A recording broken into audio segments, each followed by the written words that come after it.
Capítulo 8 da Lei do Progresso.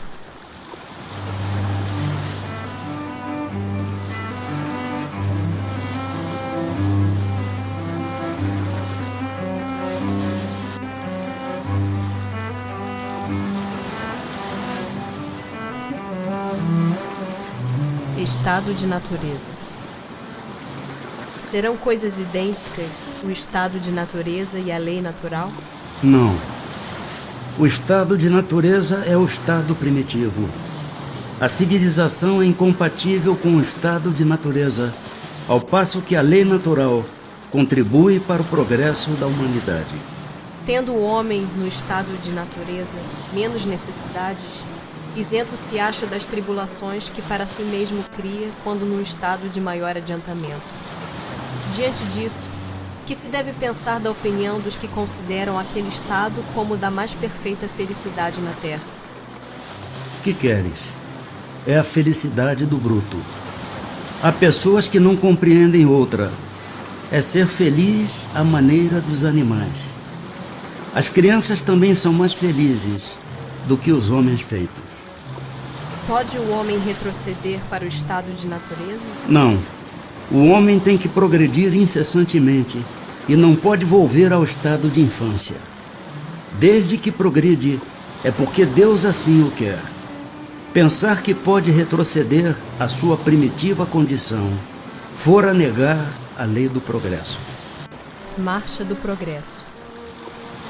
A força para progredir busca o homem em si mesmo ou o progresso é apenas fruto de um ensinamento? O homem se desenvolve por si mesmo naturalmente, mas nem todos progridem simultaneamente e do mesmo modo. Dá-se então que os mais adiantados auxiliam o progresso dos outros por meio do contato social.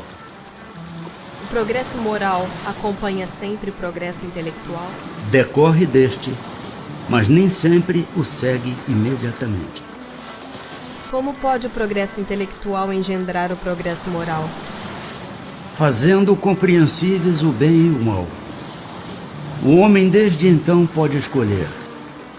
O desenvolvimento do livre-arbítrio acompanha o da inteligência e aumenta a responsabilidade dos atos. Como é nesse caso, que muitas vezes sucede serem os povos mais instruídos os mais pervertidos também? O progresso completo constitui o objetivo. Os povos, porém, como os indivíduos, só passo a passo o atingem. Enquanto não se lhes haja desenvolvido o senso moral, pode mesmo acontecer que se sirvam da inteligência para a prática do mal. O moral e a inteligência são duas forças que só com o tempo chegam a equilibrar-se. Tem o homem o poder de paralisar a marcha do progresso? Não, mas tem às vezes o de embaraçá-la. Que se deve pensar dos que tentam deter a marcha do progresso e fazer que a humanidade retroceda? Pobres seres que Deus castigará. Serão levados de roldão pela torrente que procuram deter. Não há homens que de boa fé impedem ao progresso, acreditando favorecê-lo, porque do ponto de vista em que se colocam, o veem onde ele não existe? Assemelham-se a pequeninas pedras que, colocadas debaixo de uma roda de uma grande viatura, não a impedem de avançar. Segue sempre marcha progressiva e lenta o aperfeiçoamento da humanidade? Há o progresso regular e lento, que resulta da força das coisas. Quando, porém, um povo não progride tão depressa quanto deveria, Deus o sujeita de tempos a tempos a um abalo físico ou moral que o transforma. Bastante grande é a perversidade do homem. Não parece que, pelo menos do ponto de vista moral, ele, em vez de avançar, caminha aos recuos? Engana-vos. Observa bem o conjunto e verás que o homem se adianta, pois que melhor compreende o que é o mal e vai dia a dia reprimindo os abusos. Faz-se necessário que o mal chegue ao excesso para tornar compreensível a necessidade do bem e das reformas. Qual o maior obstáculo ao progresso? O orgulho e o egoísmo. Refiro-me ao progresso moral, porquanto o intelectual se efetua sempre.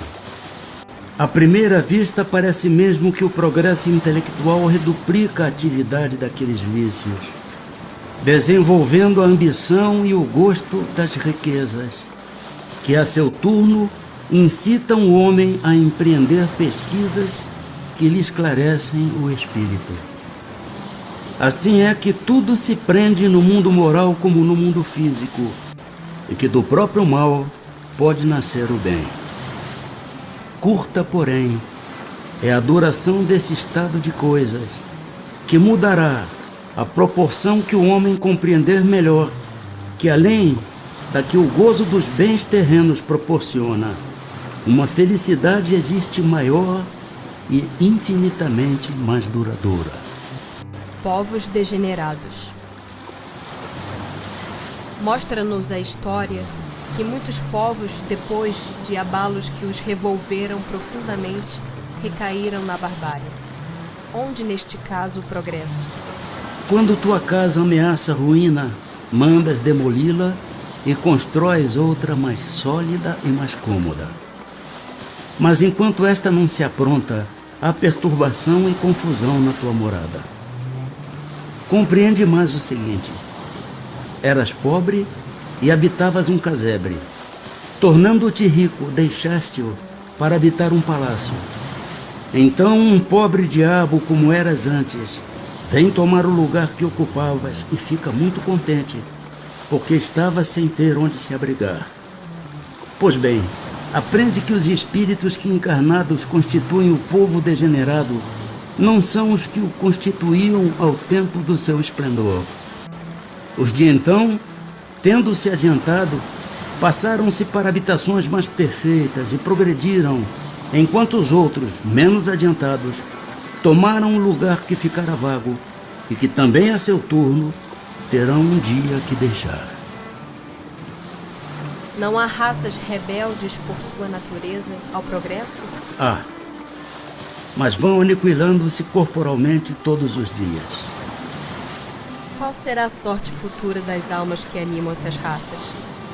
Chegarão como todas as demais à perfeição, passando por outras existências. Deus a ninguém deserda. Assim pode dar-se que os homens mais civilizados tenham sido selvagens e antropófagos?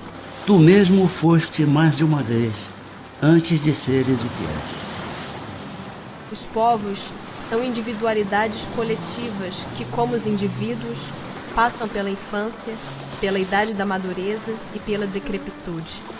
Esta verdade, que a história comprova, não será de molde a fazer supor que os povos mais adiantados deste século terão seu declínio e sua extinção como os da antiguidade? Os povos que apenas vivem a vida do corpo, aqueles cuja grandeza unicamente assenta na força e na extensão territorial, nascem, crescem e morrem, porque a força de um povo se extingue como a de um homem. Aqueles cujas leis egoísticas impedem ao progresso das luzes e da caridade morrem, porque a luz mata as trevas e a caridade mata o egoísmo. Mas para os povos, como para os indivíduos, há a vida da alma. Aqueles cujas leis se harmonizam com as leis eternas do Criador, viverão e servirão de farol aos outros povos. O progresso fará que todos os povos da Terra se achem um dia reunidos, formando uma só nação? Uma nação única não. Seria impossível, visto que da diversidade dos climas se originam costumes e necessidades diferentes que constituem as nacionalidades, tornando indispensáveis sempre leis apropriadas a esses costumes e necessidades. A caridade, porém, desconhece latitudes e não distingue a cor dos homens. Quando por toda parte a lei de Deus servir de base à lei humana, Os povos praticarão entre si a caridade como os indivíduos. Então, viverão felizes e em paz, porque nenhum cuidará de causar dano ao seu vizinho, nem de viver às expensas dele. Civilização. É um progresso a civilização ou, como o entendem alguns filósofos, uma decadência da humanidade? Progresso incompleto. O homem não passa subitamente da infância à madureza. Será racional condenar-se à civilização? Condenai antes os que dela abusam, e não a obra de Deus. Apurar-se-á algum dia a civilização, de modo a fazer que desapareçam os males que haja produzido? Sim, quando o moral estiver tão desenvolvido quanto a inteligência. O fruto não pode surgir antes da flor. Por que não efetua a civilização imediatamente todo o bem que poderia produzir? Porque os homens ainda não estão aptos nem dispostos a alcançá-lo. Não será também porque, criando novas necessidades, suscita paixões novas? É. E ainda porque não progridem simultaneamente todas as faculdades do espírito. Tempo é preciso para tudo. De uma civilização incompleta não podeis esperar frutos perfeitos. Por que indícios se pode reconhecer uma civilização completa? Reconhecê-la-eis pelo desenvolvimento moral. Credes que estáis muito adiantados, porque tendes feito grandes descobertas e obtido maravilhosas invenções. Porque vos alojais e vestis melhor do que os selvagens. Todavia não tereis verdadeiramente o direito de dizer-vos civilizados, senão quando de vossa sociedade houverdes banido os vícios que a desonram, e quando viverdes como irmãos, praticando a caridade cristã. Até então sereis apenas povos esclarecidos, que hão percorrido a primeira fase da civilização. Progresso da legislação humana. Poderia a sociedade reger-se unicamente pelas leis naturais, sem o concurso das leis humanas? Poderia, se todos as compreendessem bem. Se os homens as quisessem praticar, elas bastariam. A sociedade, porém, tem suas exigências. São-lhe necessárias leis especiais. Qual a causa da instabilidade das leis humanas? Nas épocas de barbárie, são os mais fortes que fazem as leis, e eles as fizeram para si. À proporção que os homens foram compreendendo melhor a justiça, indispensável se tornou a modificação delas. Quanto mais se aproximam da verdadeira justiça, tanto menos instáveis são as leis humanas, isto é, tanto mais estáveis se vão tornando, conforme vão sendo feitas para todos, e se identificam com a lei natural. No estado atual da sociedade, a severidade das leis penais não constitui uma necessidade? Uma sociedade depravada certamente precisa de leis severas. Infelizmente, essas leis mais se destinam a punir o mal depois de feito do que a lhe secar a fonte. Só a educação poderá reformar os homens, que então não precisarão mais de leis tão rigorosas. Como poderá o homem ser levado a reformar suas leis? Isso ocorre naturalmente pela força mesma das coisas e da influência das pessoas que o guiam na senda do progresso. Muitas ele já reformou, e muitas outras reformará. Espera. Influência do Espiritismo no progresso. O Espiritismo se tornará crença comum ou ficará sendo partilhado como crença apenas por algumas pessoas? Certamente que se tornará crença geral e marcará nova era na história da humanidade, porque está na natureza e chegou o tempo em que ocupará lugar entre os conhecimentos humanos. Terá, no entanto, que sustentar grandes lutas, mais contra o interesse do que contra a convicção. porque não há como dissimular a existência de pessoas interessadas em combatê-lo, umas por amor próprio, outras por causas inteiramente materiais.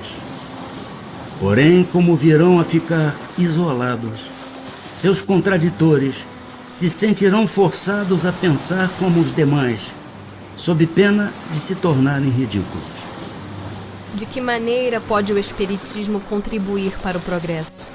Destruindo o materialismo, que é uma das chagas da sociedade, ele faz que os homens compreendam onde se encontram seus verdadeiros interesses. Deixando a vida futura de estar velada pela dúvida, o homem perceberá melhor que, por meio do presente, lhe é dado preparar o seu futuro. Abolindo os prejuízos de seitas, castas e cores, ensina aos homens a grande solidariedade que os há de unir como irmãos. Não será de temer que o espiritismo não consiga triunfar da negligência dos homens e do seu apego às coisas materiais? Conhece bem poucos homens que imagine que uma causa qualquer os possa transformar como que por encanto. As ideias só pouco a pouco se modificam conforme os indivíduos. E preciso é que algumas gerações passem para que se apaguem totalmente os vestígios dos velhos hábitos. A transformação, pois, somente com o tempo, gradual e progressivamente se pode operar. Para cada geração, uma parte do véu se dissipa. O Espiritismo vem rasgá-lo de alto a baixo. Entretanto, conseguisse ele unicamente corrigir num homem um único defeito que fosse, e já o haveria forçado a dar um passo. Ter-lhe-ia feito só com isso grande bem, pois esse primeiro passo lhe facilitará os outros. Por que não ensinaram os espíritos em todos os tempos o que ensinam hoje? Não ensinais às crianças o que ensinais aos adultos, e não dais ao recém-nascido um alimento que ele não possa digerir. Cada coisa tem seu tempo. Eles ensinaram muitas coisas que os homens não compreenderam ou adulteraram, mas que podem compreender agora. Com seus ensinos, embora incompletos, prepararam o terreno para receber a semente que vai frutificar. Visto que o Espiritismo tem que marcar um progresso da humanidade, por que não apressam os espíritos esse progresso por meio de manifestações tão generalizadas e patentes que a convicção penetre até nos mais incrédulos? Desejarias milagres, mas Deus os espalha a mãos cheias diante dos vossos passos. E, no entanto, ainda há homens que o negam. Conseguiu, porventura, o próprio Cristo convencer os seus contemporâneos mediante os prodígios que operou? Não conheceis presentemente alguns que negam os fatos mais patentes ocorridos às suas vistas? Não há os que dizem que não acreditariam, mesmo que vissem? Não. Não é por meio de prodígios que Deus quer encaminhar os homens.